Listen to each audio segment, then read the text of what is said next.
parametric equations and calculus.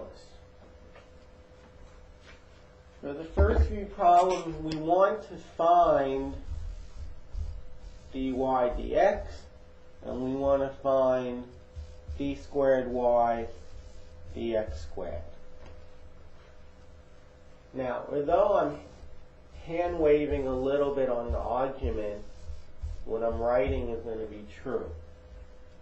Just like with any fraction, you can divide the top and the bottom by whatever you want. Well, I want to divide the top by dt, the parameter, and I want to divide the bottom by dt.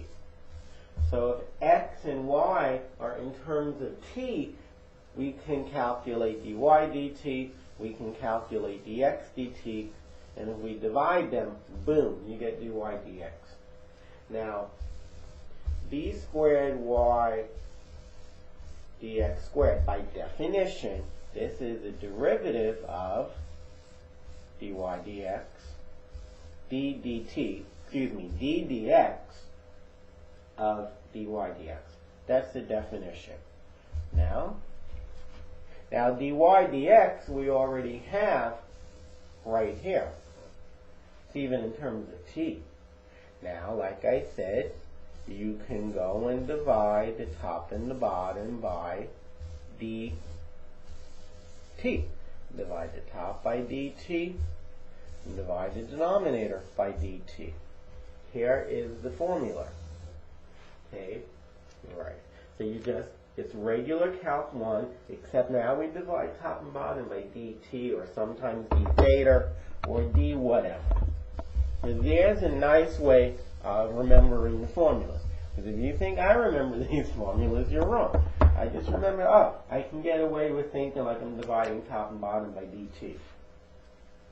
So the first column we'll do is x is 2t, for example. Y is 3t minus 1. And they want us to find dy dx and the second derivative, that is d squared y dx squared, at the indicated point, say at t is equal to 3. Okay, so to find dy dx, well, you take the derivative of y in terms of x, but you don't have y in terms of x.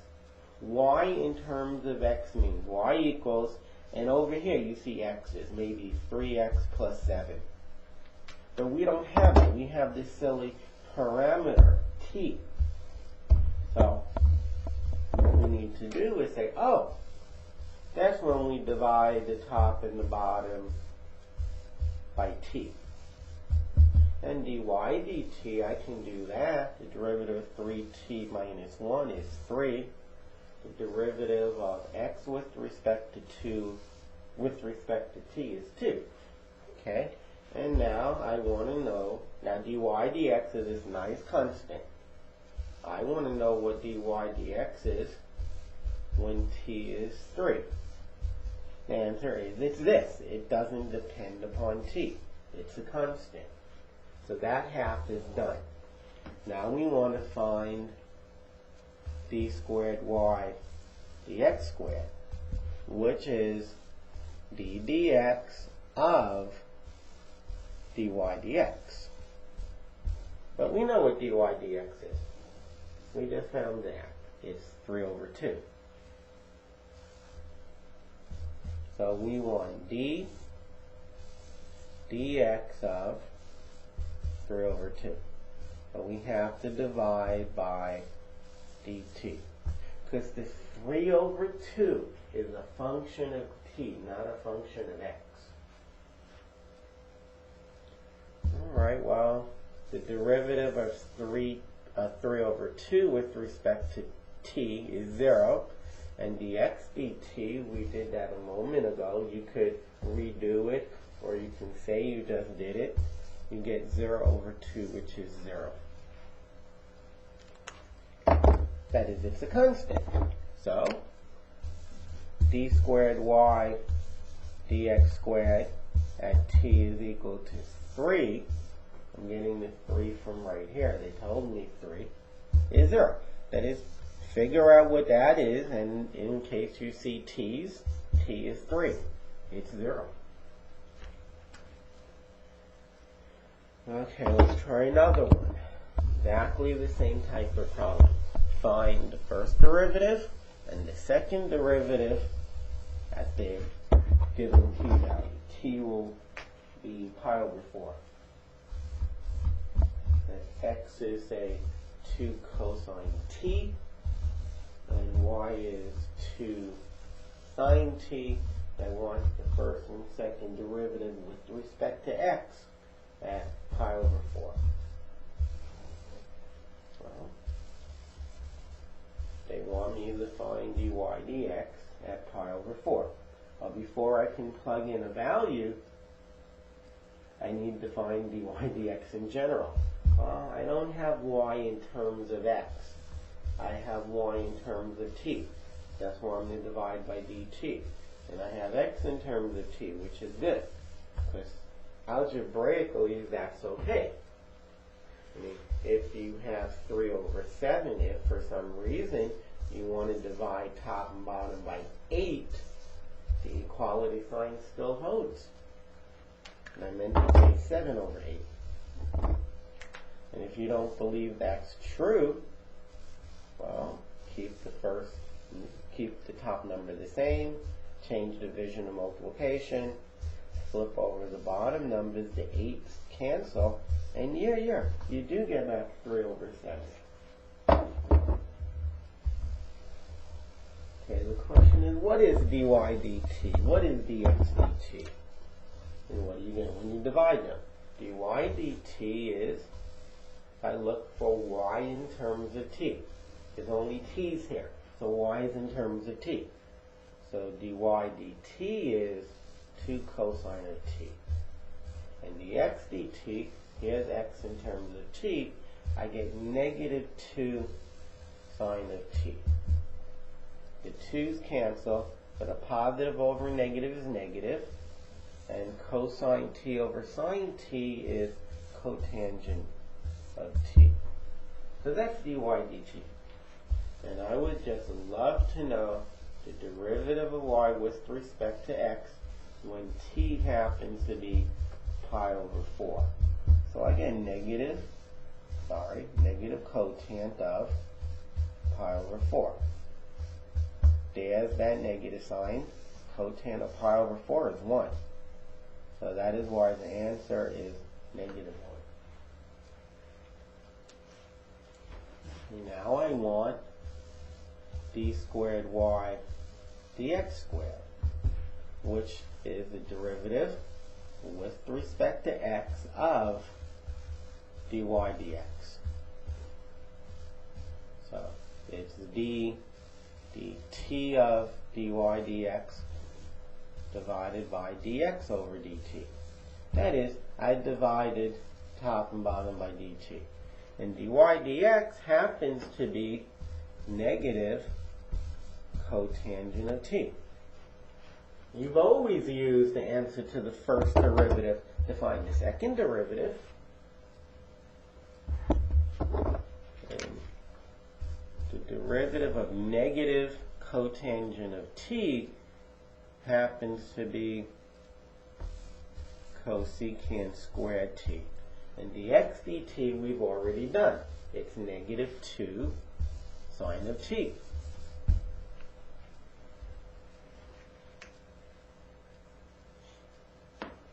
Okay, let's clean this up, and then we'll plug in pi over 4 for t. Now, cosecant in the numerator is sine in the denominator. There's always a 1 on top if you like. There's the 1, and the overall sign is negative 2, and you get sine cubed t, because cosecant squared in the bottom is sine squared t, times the other sine squared t gives you sine cubed t. So d squared y over dx squared at t equals pi over 4. Well, it's negative 1 over 2. Now, sine of pi over 4 is 1 over square root of 2. 3 times, because I'm cubing it. 1 over square root of 2 times 1 over square root of 2 is a half. But 2 times a half is 1. So what we'll end up with is negative 1 divided by 1 over square root of 2. Keep the top the same, change division to multiplication, flip over the bottom, which is just square root of 2. Final answer, negative the square root of 2.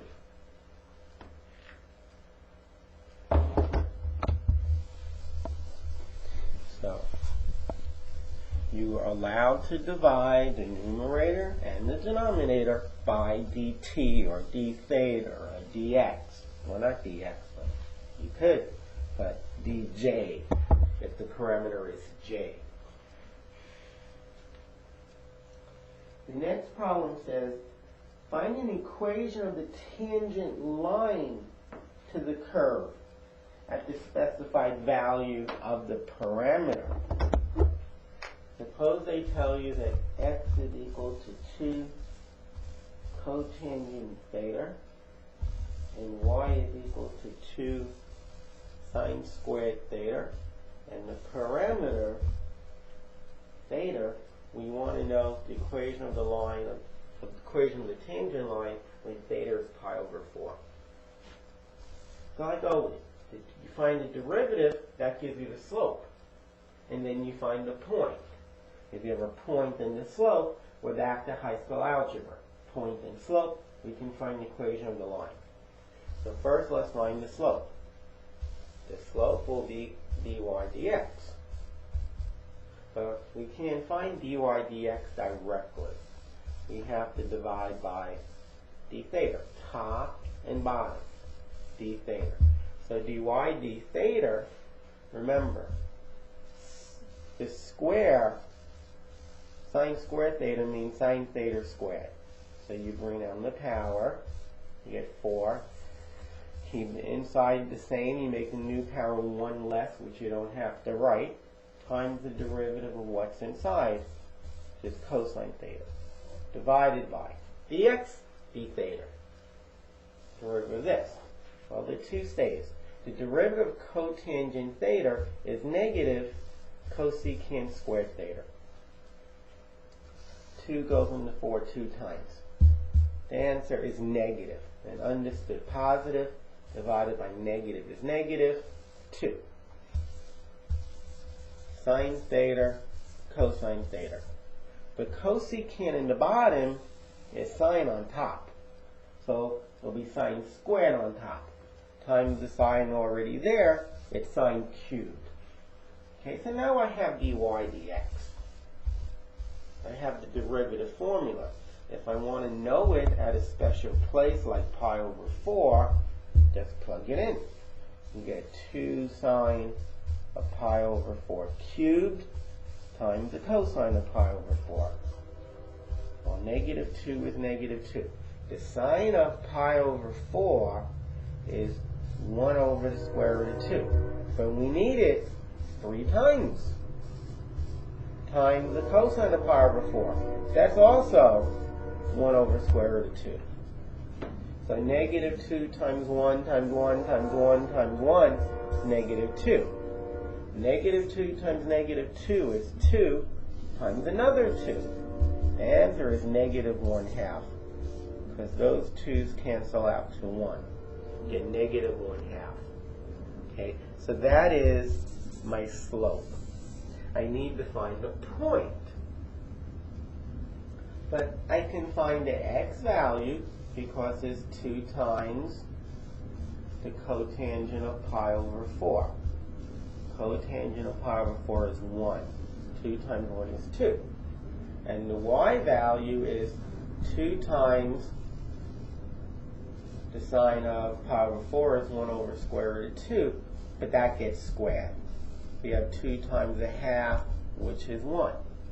So the point is 2, 1. We have a point, x is 2, y is 1.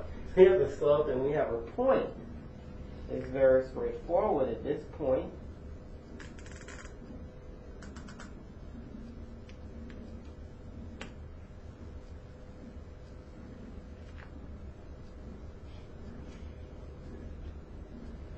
Okay, so let us just continue here. So we have our point and we have the slope. We're ready to move along. Every equation, every line can be written in the form y equals mx plus b, where one needs to find out m and b. Well, we found out m, it's negative a half, the bottom right, negative a half. M is negative a half, x plus b. Well, we have another piece of information. When x is 2, y is 1. When x is 2, y is 1. So 1 is equal to negative 1 plus b. Add 1 to both sides, and now we know what b is equal to. Plus b is plus 2. So I come down here, and I plug in plus 2 for plus b. Negative a half x plus b gets replaced with plus 2. And there that is.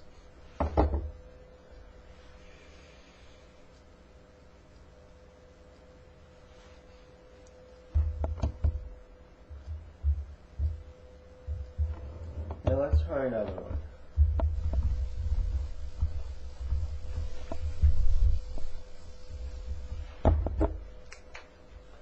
Suppose you know that x is 2t and y is y squared minus 1. That makes sense. How about y equals t squared minus 1? And we want to find their slope. We want to find the equation of the tangent line to this parametric equation where t is equal to 2. Okay, so we want to find a derivative. We want to find the y dx. But we don't have y in terms of x. So we have x and y both in terms of t. That is why you come and divide the numerator and the denominator by t. And dy dt is 2t. And dx dt is 2. So we get t. Okay? So dy dx, when t is equal to 2, well, it equals to t, which is 2. So that is our slope. The slope is 2. But now we need a point. We need a point. Well, when t is 2, x is 2 times 2, or 4. When t is 2, y is 2 squared, which is 4, minus 1, which is 3. So now we have our point, 4, 3.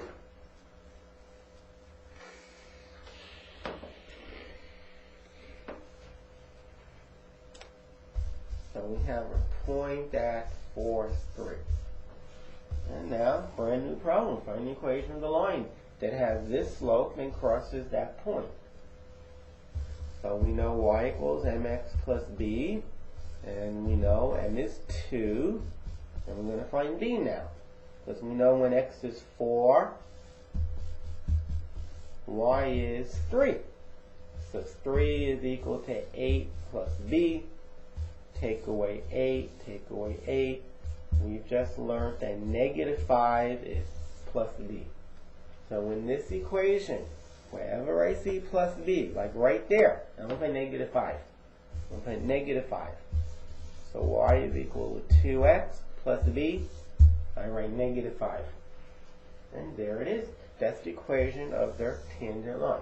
Of course, if you prefer, you can go back and eliminate the parameter and then just do good old calc 1. If you have no parameter, you just take the regular derivative. The only thing is that you're still going to have to plug in t equals 2 to get a point. To get the point 4, 3.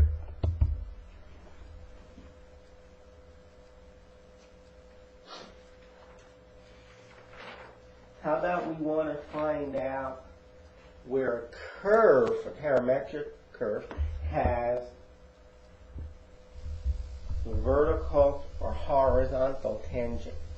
remember you have a vertical tangent where the derivative is undefined. This slope is 0, and this slope is 1, and then 5, and then 200, and 822 million, and 99 billion, a gazillion, infinite. It makes sense to be undefined, because if we go the other way, 0, or 0, negative 1, negative 50, negative 2,000, negative 100 million, negative 99 billion, negative 3 gazillion. We're approximating, excuse me, we're approaching this line. Coming from the left is going to negative infinity.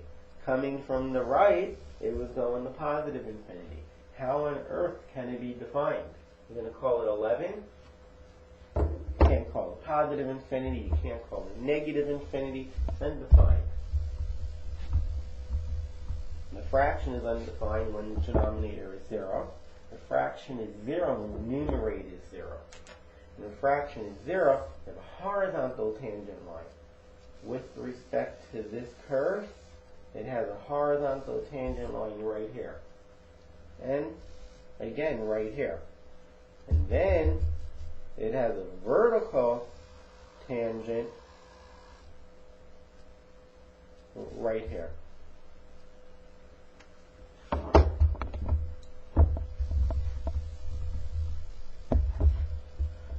Okay, so how about we try this one? X is cosine of theta plus theta sine theta, and y is similar, but it's sine of theta minus theta cosine theta. Now everything's in terms of theta, and I don't think you can really eliminate theta in this one. Possibly you can, but it's not worth the effort. So I want to know where dy dx is 0 or undefined. But it becomes a little bit easier now, because I divide the top by dt and the bottom by dt. And it becomes simpler. This fraction is 0 if the numerator is 0.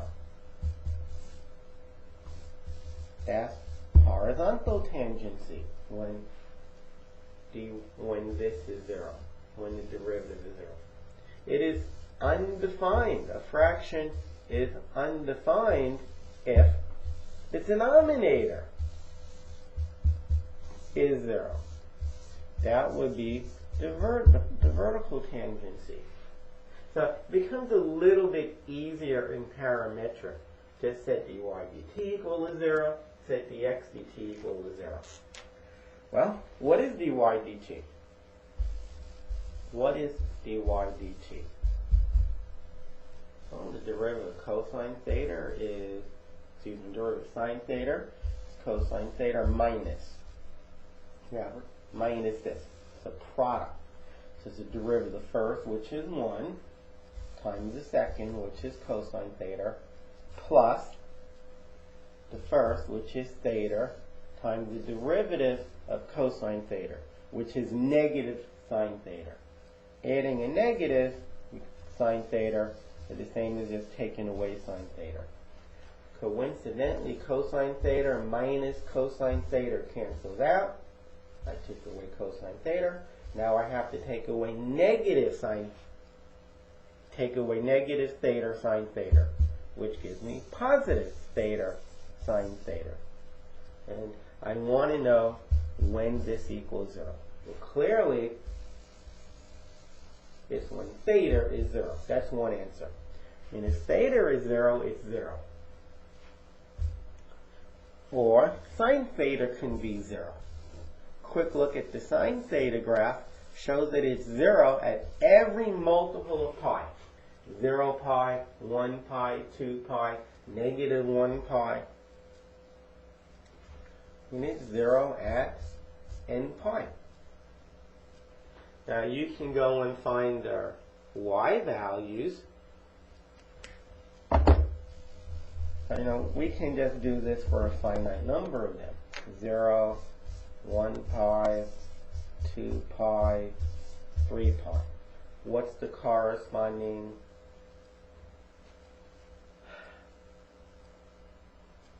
Okay, so I guess what we need to do is make our XY table. We have the thetas, we just want to find the X and the Y. We just want to find the X and the Y values. Well, when theta is 0, cosine of 0 is 1, plus 0 times 0. It's 1. It's 1. And the Y value, when theta is 0, the sine of 0 is 0, and I'm multiplying by theta, which is 0. 0 minus 0 is 0. So you have 1, 0. That has a vertical, well, we set the numerator equal to 0, so that's going to be horizontal tangency point. At 1, 0, the tangent of the point at 1, 0 will be 0. In other words, 1, 0 happens to be right there. Whatever the graph looks like, it's going to be tangent to the horizontal line, which happened to be the x-axis. That's called the coincident. I mean, it could have come down like this, but nonetheless, at 1, 0, it's going to be a horizontal tangent. Now you plug in pi. What is x equal? The cosine of pi is -1 plus pi times the sine of pi is 0. So x would just be -1. The sine of pi is 0 minus pi times the cosine of pi is -1. So you get positive pi. And -1 pi, it turns out you have a horizontal tangent line. And you fill in this table. Okay, that would be the points where you have a horizontal tangent. 1, 0, -1 pi, whatever entries you get here, whatever entries you get here. Remember that it also, this is 0 and negative multiples of pi. You just look at the sine curve. And -1 pi is 0, and -2 pi is 0, and so on.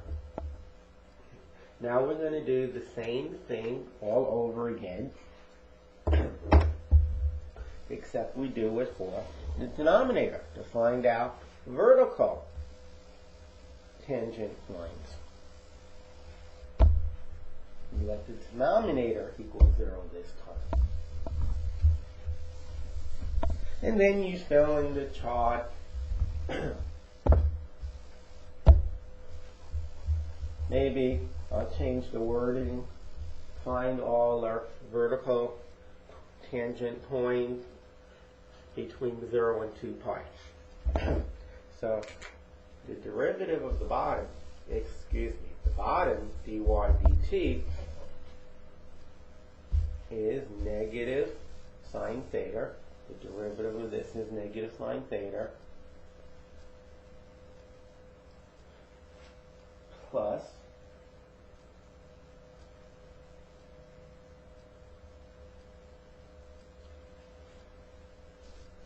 and we have a product. So it's the derivative of the first, which is 1, times the second, which is sine theta, plus the first times the derivative of sine theta, which is cosine theta, sine theta. And negative sine theta plus sine theta, that's 0. Then you have to add theta, cosine theta. So that's what you get. When does this equal 0? Well, clearly if theta is 0, plus 0 times whatever, cosine of 0 is 0. 0 times 1 is 0. Now, when is cosine theta equal to 0? at pi over 2, at 1 pi over 2, at 3 pi over 2, at 5 pi over 2, odd multiples of pi over 2. So 1 pi over 2, 3 pi over 2, 5 pi over 2, etc. Negative 1 pi over 2, negative 3 pi over 2. Now I'm not going to do this again, but go and make up your table. And that will give you some points. And all these points will have horizontal tangent lines at them.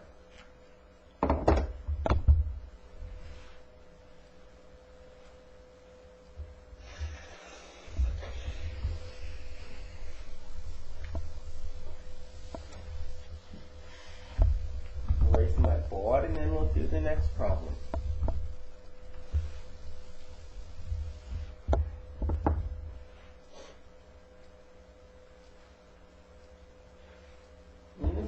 Same instructions. Find horizontal points of tangency and vertical points of tangency. Suppose y is equal to t cubed minus 3t. So basically, for horizontals, you let the dy dt be 0. And this is 3t squared minus 3, which is 3 times t squared minus 1, which is 3 times t plus 1, t minus 1. And this equals 0 when t is plus minus 1. So, let's use t equals to 1. Then x is 1 minus 1 or 0, and y is 1 cubed minus 3 times 1, which is 1 minus 3, which is negative 2. That is, the point 0, negative 2 will have a horizontal tangent derivative. Horizontal, the point of the tangent line to the point 0, negative 2 will have a slope of 0. When t is negative 1, well then x is 1 minus t, which is negative 1. And you all know 1 minus 1 is 0. Since that's not 1, I don't mind as much that you don't know what 1 minus negative 1 is. But I do mind if you put down 0. You're putting down 0 because you know 1 minus 1 is 0. But that's not 1. It happens to be 2. And y is negative 1 cubed minus 3 times negative 1, which is negative 1 plus 3, which is 2.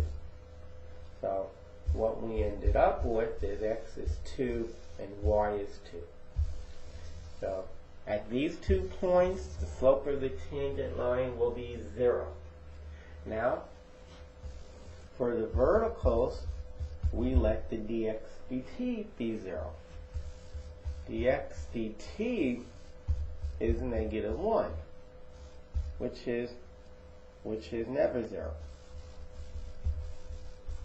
which is never 0. So no vertical tangency. There is no point on that graph. There is no point on this graph where the slope of the tangent line is undefined.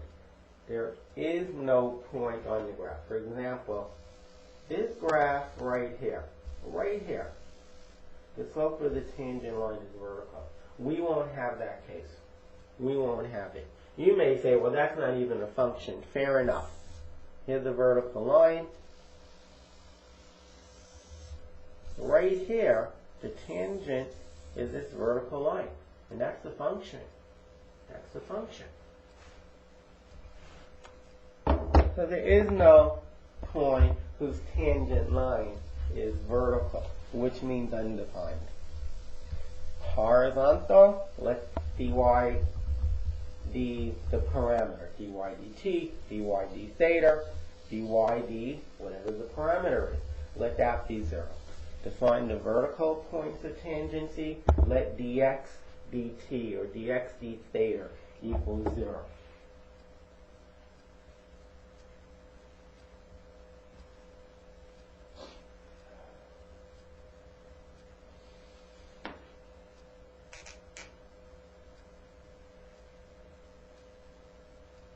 Okay, how about we do another one like that? Suppose we're told that y is equal to tangent of theta, and x is equal to secant of theta. So for horizontals, you let dy d the parameter, in this case theta, equals 0. dy d theta is secant squared theta, which is 1 over cosine squared theta, which is never 0. Never equal to 0. Why is that?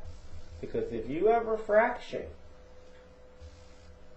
and the numerator is always 1 or 7 or non-zero, that fraction has no term equaling 0. The only fractions that equal 0 is when the top is 0 and the bottom is not.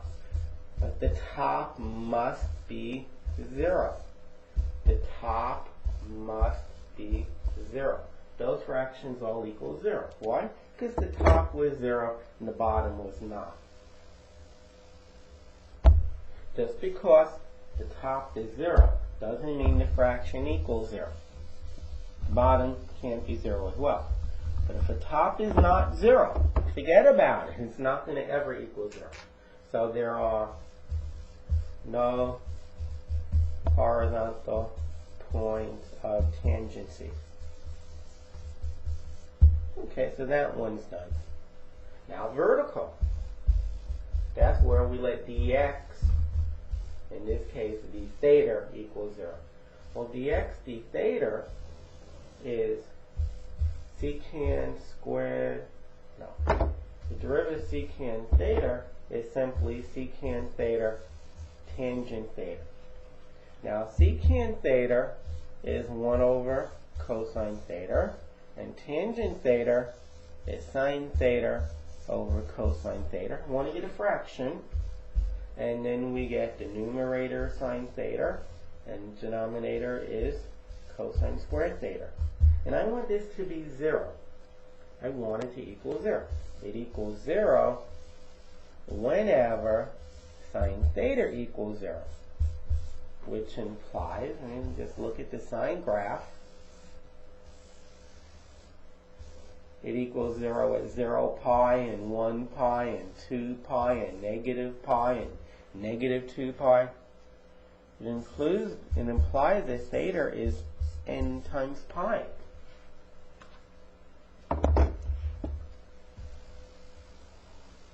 But I don't want to know what theta is. I want to know what the points are. I want to know the points x, y. So like I said, let's just go from 0 to 2 pi.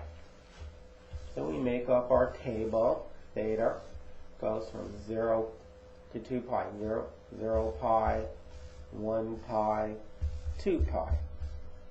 Well, let's find x and y.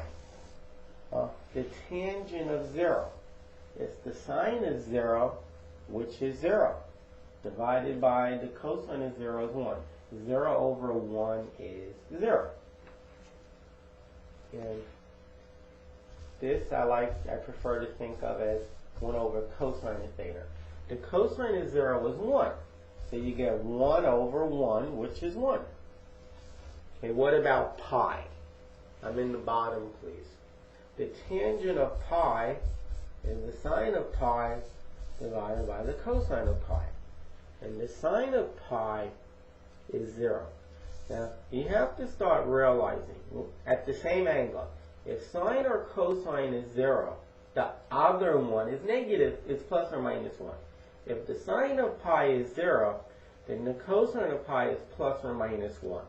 happens to be negative 1. In any case, the tangent of pi is 0. And the tangent of 2 pi, well, it would just be this. And the sine of 2 pi is 0, but the cosine of 2 pi is positive 1. If the sine is 0, the cosine will be plus or minus 1. Either case, it's 0. Now, let's find out the entry here. The cosine of pi, we just said, was negative 1. 1 divided by negative 1, 1 divided by negative 1 is negative 1. And the cosine of 2 pi is 1. 1 divided by 1 is 1. So we have to do dx dt, dx d theta, that's vertical. The vertical happens at 0, 1, 0, negative 1, 0, 1, which happens to be a repeat. So 0, 1, and 0, negative 1. So when x is 0, you're getting back 2 y values. It's not even a function. But what's going on is, at 0, 1 and at 0, negative 1, you have vertical points of tangency. Maybe the graph comes up like this, and then comes like that. Maybe it's doing that.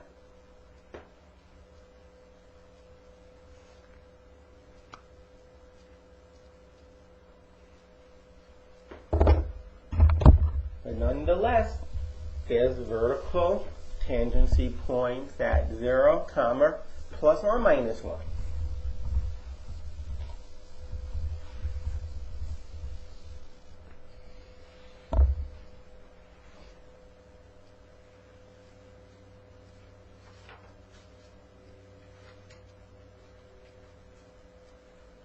Now, let's suppose you want to find the arc length of a parametric equation. You have to remember a few things. One, for some reason, S is the arc denoted by arc length.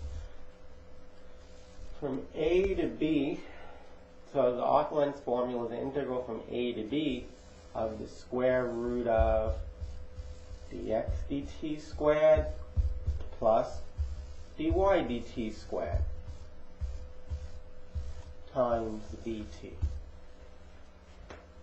So suppose you were told that x is equal to e to the negative t cosine t, and y is equal to, say,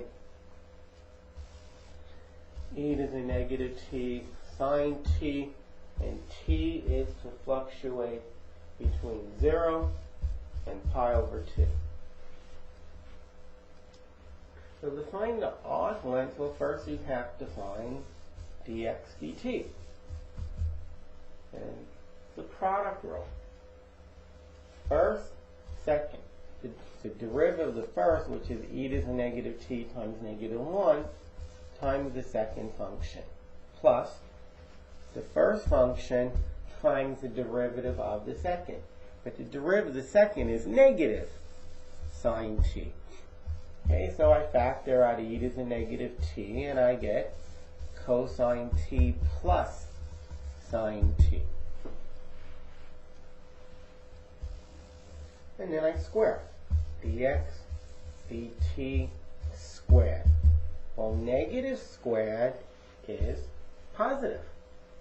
E to the negative t squared, e to the negative t squared, you multiply.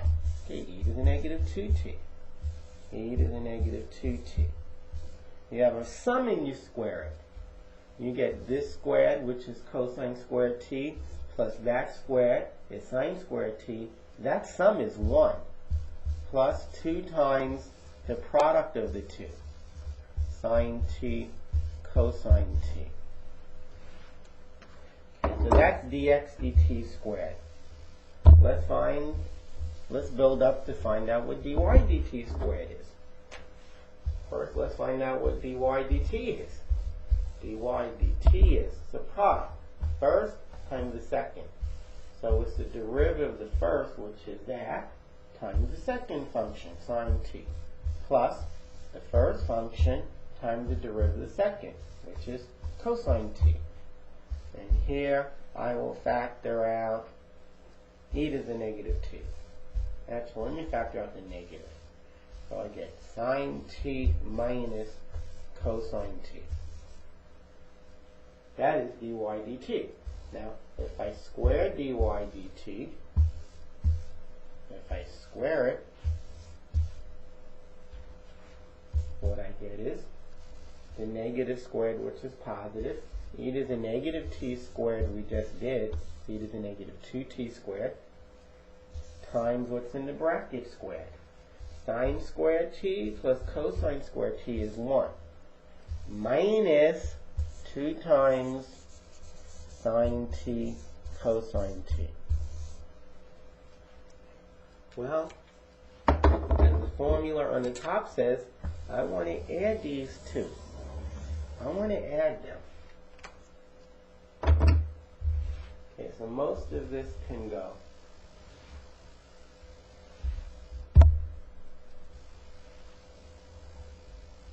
Okay, I want to add these two.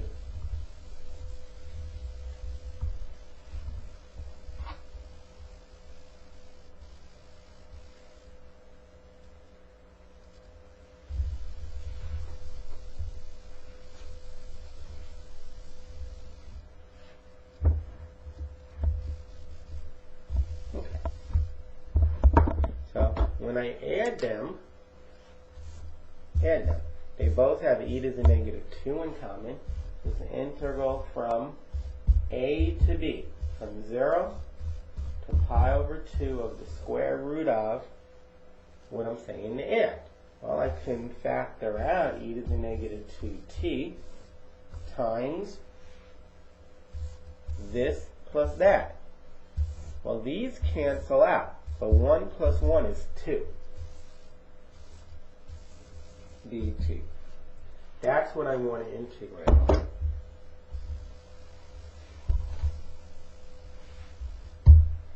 Now, one of the reasons a lot of students get these problems wrong, although they do 99% of the stuff right, is either they don't look out for this or they don't know this. The square root of x squared does not equal x. I mean, for example, so it's saying whatever you plug in here, you don't necessarily get back. I mean, after all, the square root of negative 5 squared, well, that's the square root of 25, which is 5. If I plugged in negative 5, got back 5. If I plug in 7 for x, square root of 7 squared, well, that's the square root of 49. 7 squared is 49, which is 7. I plug in 7, I get 7 out. I plug in negative 5, I get 5 out. If I plug in negative 3, when I square it, I get 9, so the square root of 9, which is 3. When I plug in negative 3, I get back 3. The square root of x squared is not x. But you know what? The square root of x squared is the absolute value of x. So we just have to be careful.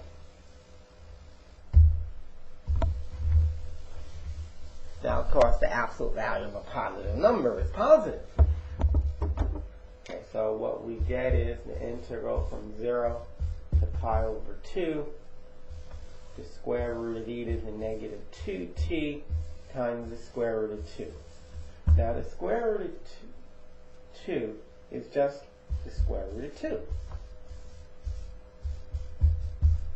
Now, the question is, what is the square root of e to the negative 2t? Keep in mind that it's e to the negative t squared. That's my x. So, I'm supposed to get back the absolute value of e to the negative t. But you know what? E to any power is positive. So, it's just e to the negative t. It's just e to the negative t. And another rule you should remember from our Calc 1 or Calc 2, the integral of e to the kx dx is e to the kx divided by k.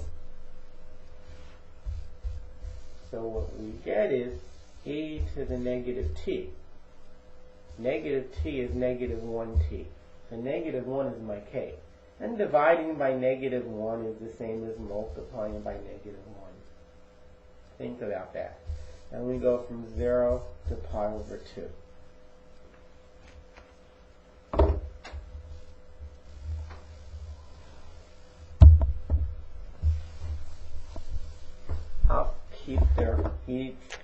I'll keep the negative square root of 2 factored out. So first you plug in pi over 2 for t minus, then you plug in 0 for t. Negative 0 is 0. And e to the 0 is 1. So you get negative square root of 2 times e to the negative pi over 2 minus 1. Now in mathematics, you want to use the fewest number of negative signs as you can. If I multiply those two first, if I distribute the negative sign, I'll get 1 minus e to the negative pi over 2 inside. Negative times negative 1 is positive 1, and negative e to the negative pi over 2 is negative e to the negative pi over 2. And there's your answer. There it is, arc length. A lot of times you're going to get 0 because you say the square root of something squared is the something. You say that this is just x, not actual value of x. That's where you're going to go wrong.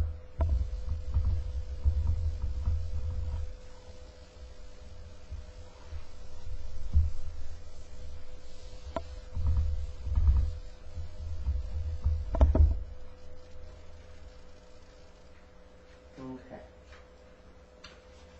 Let us try another one. Suppose you're told that x is equal to t squared and y is 2t, and you want to find the arc length between negative 1, where t is between negative 1 and 1. Well, the beginning part will probably be easier. dx dt is 2t. And if you square it, you get 4t squared. And dy dt is just 2. And well, if you square that, you get 4. So therefore, dx dt squared plus dy dt squared, it'll be this plus that. If you allow me to factor out the 4, you get 4t squared plus 4. 4 times 1 is 4. Well, we want to take the square root of this, and we want to integrate with respect to t. From negative 1 to 1. Okay, so the square root of 4 is 2, which I'll put way out in front. What we want to do is integrate this. That's it. We want to integrate that, and then once we do that, we'd be done. The only problem is I don't think this is going to be a simple integral.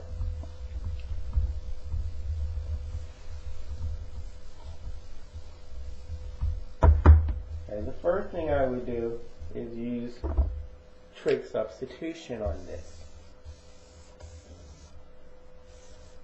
I would call this t squared plus 1 and this t and this 1. Therefore, the tangent of u would be opposite over adjacent, which is t. The reason I wanted that is so when I take the differential of both sides, I have dt. I have a new way of writing dt. It's called secant squared u. Now, so the secant of u is hypotenuse over adjacent. And that's the square root of t squared plus 1. which is something I wanted. So this is equal to 2 times the integral. This piece here is secant of u times dt, which is secant squared u du. And this is secant cube u du.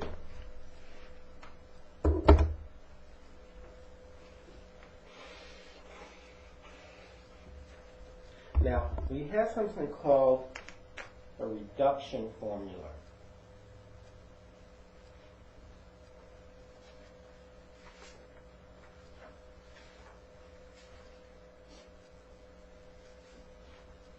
And the reduction formula, I'm just copying this down. Look up the reduction formula. The 2's in front. It's going to become secant u tangent u over 2 plus 1/2 the integral of secant u du. But that integral, I know. It's our ln of secant u plus tangent u. And of course I can factor those 2 that I cross out in the bottom, kill off the 1 in front. So just rewriting back. Secant u is the square root of tan squared plus 1 times tangent of u, which is t. I'll put the t in front. Plus ln of, well, secant u is still t squared, square root of t squared plus 1, plus tangent u is just t.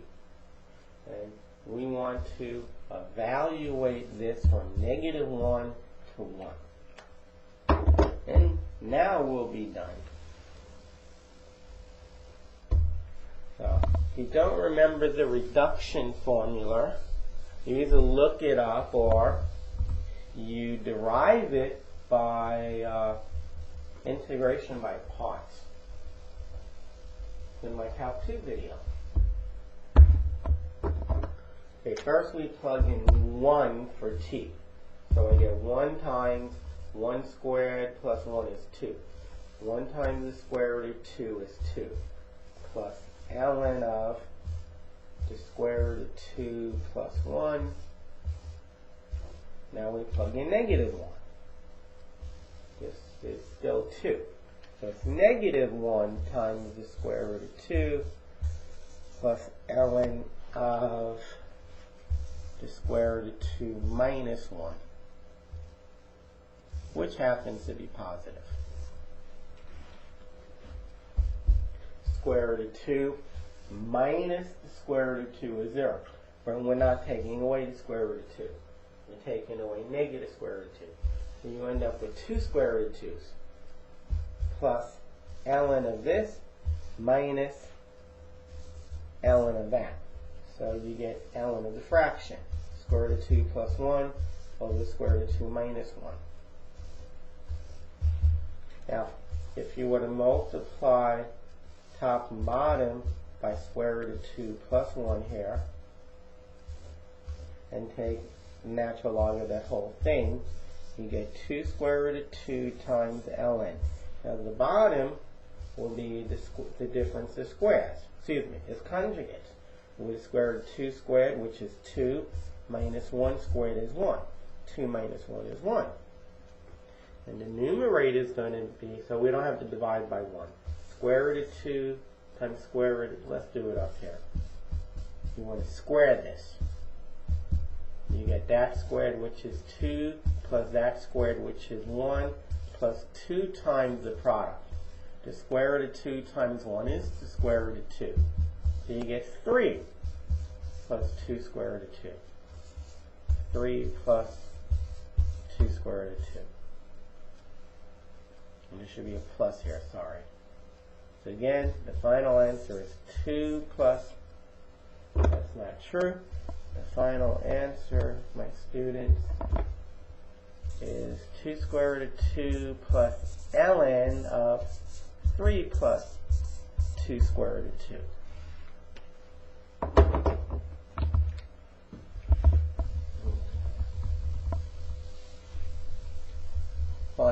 dx dt squared, dy dt squared, add them up. They're usually rigged so you get something squared.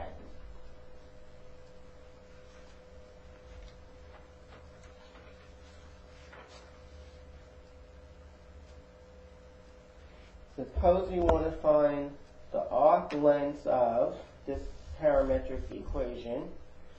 X is equal to a sine cube theta, and y is equal to a cosine cube theta. And you want to do this on the interval from 0 to 2 pi. So we first find dx d theta. Dx d theta. Remember, this is a times sine theta all cubed. So bring down the power. Make the new power 1 less, and it goes there for some reason, times the derivative of this, which is cosine theta. While dx dt all squared, well, 3 squared is 9, a squared is a squared, sine squared theta squared is sine to the 4th theta, and cosine theta squared is cosine squared theta. That is what, okay, so I don't need those brackets. Now, dy dt, well again, this is a times cosine theta cubed. Keep the cosine theta the same. Bring down the power, multiply by the number in front, make the new power 1 less. Then take the derivative of what's inside, which is negative sine theta. There's my negative. Therefore, dy dt squared, well, it's negative squared, which is positive. It's times 3 squared, which is 9, times a squared, times cosine squared theta, which is cosine to the 4th theta, times sine theta squared. Now I can add it up. So dx dt squared plus dy dt squared is equal to, well, the squared isn't going there for sure, is equal to, well, when you add them up, you can factor out the 9a squared. You have 4 sine thetas, and here you have 2, so you can factor out 2 of them. The same for the cosines.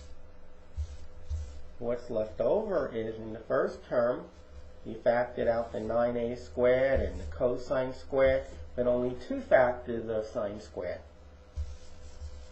of sine theta. So you need to factor out the other 2. Plus, because we're adding these plus, you factored this out, you factored out sine squared theta, but only 2 factors of cosine theta. But you need to have 4. So that means you have another 2 left over. But this is 1, which means you don't even need it. You don't even need it. Multiplying by 1 doesn't do anything. So I want to take the square root of this, and then put an integral sign in front of it, and then say dt.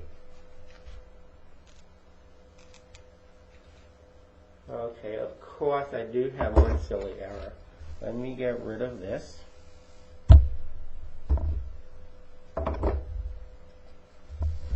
There shouldn't be t's and theta. Since the beginning problem has theta, then everything should have been theta, sorry. dy d theta, dx d theta, dx d theta squared, etc. What happened? Second time then.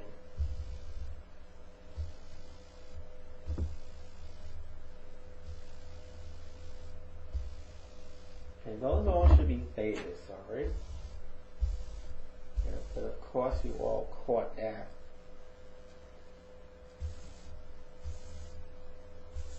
D theta, d theta. From 0 to 2 pi. that's the integral at the very bottom that we have to integrate. And be extremely careful.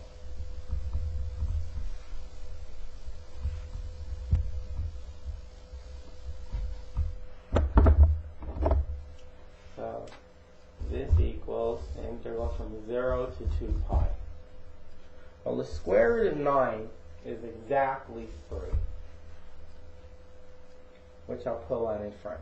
The square root of a squared is the absolute value of a. They never told me a was positive.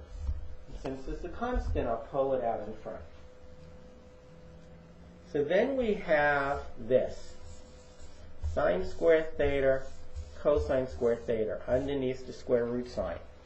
But that's the same as sine theta, cosine theta, all squared.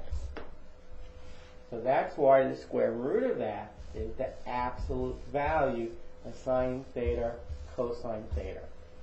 Now, d theta, possibly from 0 to 2 pi is always positive, and we could remove the absolute value bars. Because we don't know how to integrate if there's absolute value bars. But unfortunately, the signs between 0 and 2 pi of sine theta, cosine theta is going to change, if I'm not mistaken, a few times. A few times it's going to change. In fact, let us see when it's going to change. Here is sine theta. Here is the cosine theta.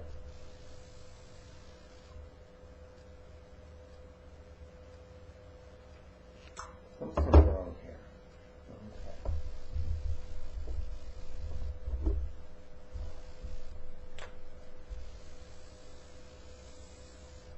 Okay. So there is pi over 2.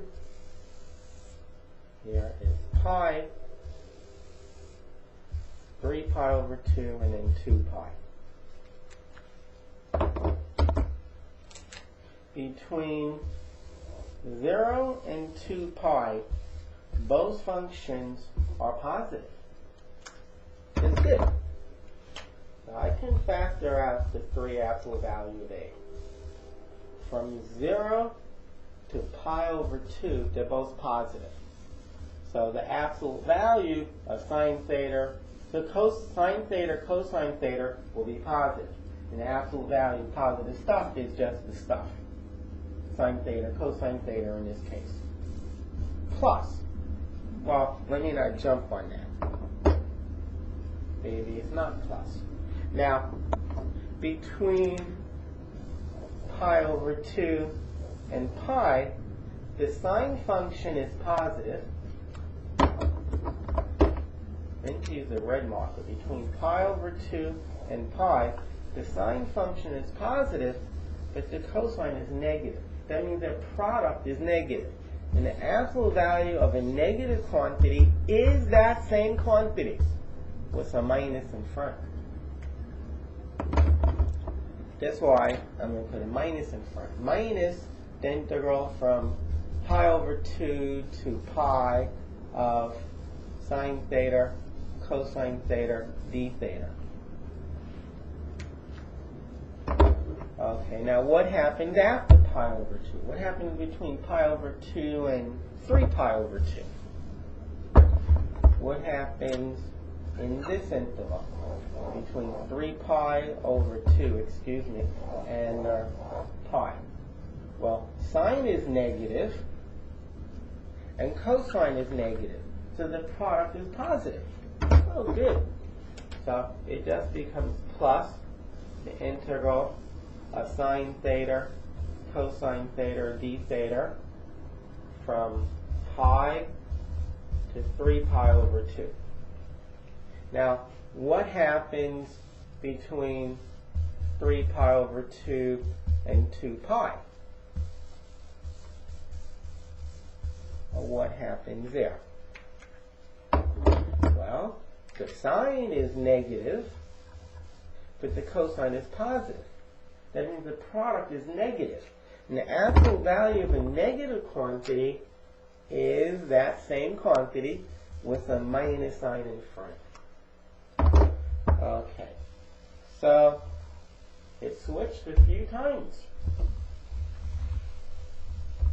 Switched, I think, signs 3 times. Plus, minus, yes, 3 times it switched. Okay. Now, close the big brackets. 3a in front. 3 absolute values a in front. Now, the integrand is always the same. Integral sine theta cosine theta. If I call this u, if I call that u, sine theta u, oh, there's du. That is why the integral becomes u squared over 2. And this one goes from 0 to pi over 2. Minus, going to be the same thing. Sine squared theta over 2 from pi over 2 to pi. Plus, sine squared theta over 2 from pi to 3 pi over 2. Minus sine squared theta over 2 from 1.5 pi to 2 pi. Now, of course, these over 2's being in all of them, I can factor it out.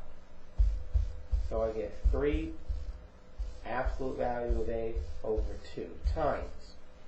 When you plug in pi over 2, sine of pi over 2